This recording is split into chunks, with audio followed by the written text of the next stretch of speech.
Stari, bespomoćni, zaboravljeni. Bez krova nad glavom mesecima, neretko i godinama, njihovo utočište je u Kumodraškoj ulici. ITHS učenici posetili su ovo prihvatilište i tako još jednom pokazali humanost na delu.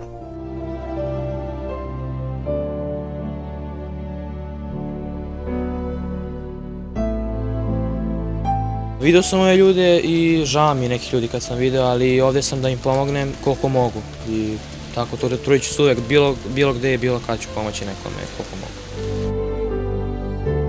Ovakva ustanova uopšte i postoji. Znao sam, ali nisam toliko davao pažnje tome, ali kada se u stvari dođe, kada se vide način na koji žive, prosto dobijem želju da pomognem. Sviđa mi se to što je ovo ustanova toliko ljudi primili, što pokušava celim srcem da povučem što više ljudi unutra koji nemaju pomoć, koji nemaju kuću, hranu, nemaju smeštaj, jednostavno gde da žive.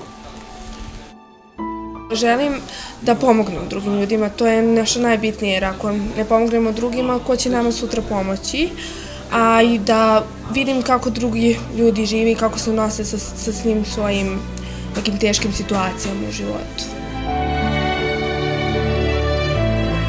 Nije toliko bitna pomoć koliko zainteresovan za ovu ustanovu. Deca su danas stvarno jedan dobar gest, i bez obzira što su došli ovako u ustanovu malo tmurnu, na njima se to nije primetilo. Znači da će biti dobri profesionalci.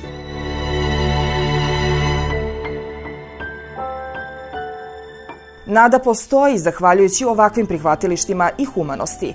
Saosećajnost i pomoć postulati ITHS škole i njenih učenika.